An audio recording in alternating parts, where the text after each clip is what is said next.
บายดีท่านผู้ชมที่เคารพยินดีต้อนรับทุกท่านเข้าสู่ซองเราทุกเรื่องมื้อนี้มาบ้านเฮานี่ได้จักบาทเพราะว่าเป็นประเด็นฮ้อนๆกันเลยไม่หม่านนับตั้งแต่บุญออกพรรษาปะวรณาบุญสวงเหือก็ต่อมาที่บุญกฐินบุญพระเวทแต่ละบ้านแต่ละเมืองแต่ละแข่งที่สำคัญบุญนั้นจะเป็นประเพณีอันดีงามของบ้านเฮาและที่สำคัญส่วงระยะนี้ก็เป็นอีกระยะหนึ่งที่มีบุญเผามงเส้นบุญกินเกียงหรือนอเปเจ้า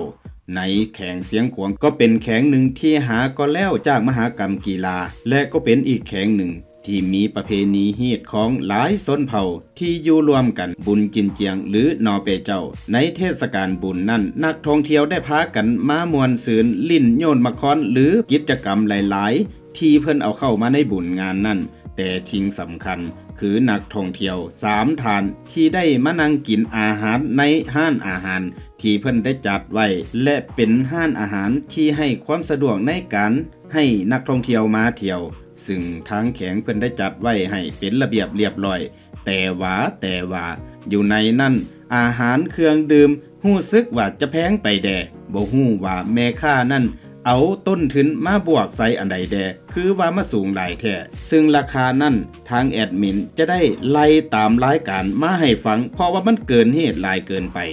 1. ไก่5บ่ฮู้ว่า5หยัง5โตบ่หรือว่า5จานในจานหนึ่งหรือโตหนึ่ง500,000 กีบถูกอยู่2,500,000 กีบปฏิโทปลา6นี่บ่ฮู้ว่า6หยัง6โตบ่แล้ว6หยัง200,000 กีบถูกอยู่1,200,000 กีบเข้าสุก4จานบ่หรือว่า4ติ๊บนี่ราคา 70,000 กีบถูกอยู่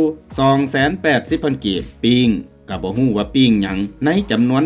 2นี่ถูกอยู่อันนึง300,000 กีบรวมแล้วเป็น600,000 กีบข้าวเจ้านี่7จานบ่หรือว่า7หม้อคือว่าแพงแท้60,000 กีบถูกอยู่420,000 กีบตำก็บ่ฮู้ว่าแม่นตำหยังเขียนใส่ว่าจำนวน60,000 กีบถูกอยู่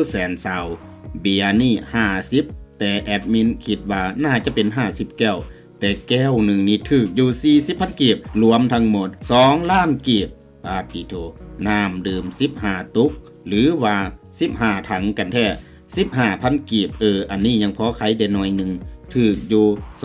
225,000 กีบรวมทั้งหมดออกอยู่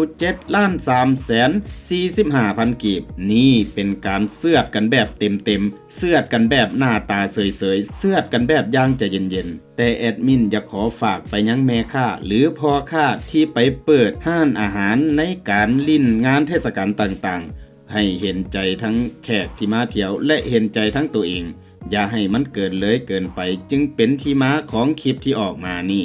ซึ่งแอดมินได้เอาออกมาให้ทางท่านผู้ชมได้พิจารณาและคอมเมนต์กันเบิ่งว่ามันเหมาะสมหรือว่ามันเป็นการขูดหีดกันแท้นี่มันเป็นประเพณีของชนเผ่าทางอ้ายน้องม่งเฮาก็คือนอเปเจ้าแต่สิ่งสำคัญนั้นสิเป็นประเพณีอันใดก็ตามทางลาวเฮามีประเพณีหลากหลายและอันดีงามเสมอแต่สิ่งใดที่บ่ควรเฮ็ดให้มันเสื่อมเสียโดยทางอ้อมก็คืออันนี้แหละคืออาหารแพงเกินเลี้ยวไหลก็ควรจะพิจารณาเนาะแม่ค้าทั้งหลายสิบอกให้ที่มาของข่าวจากผู้ใช้ Facebook ท่านหนึ่งที่บ่ประสงค์ออกนามซองเราทุกเรื่องเป็นผู้นำเสนอสบายดี你呀，这满年喏，人呀要用力得得，咱呀得得得中，人能红就看今天，咱那爹要咱呀得，也就得得来落着，这些个都我个地，人们记就差多呢，人们这我里个走，就差差着你学到，这么好多么便宜，你敢得不喷噜噜，不吃饱了不好吃。小木灯笼子，一年西门的路过，一家多客人呢，一当地那就半年，我当年的路马带，一股水到了手呢，你见着是那地主，我木屋就那土路，我帮主操着那了吗？哎呀！这就半年这。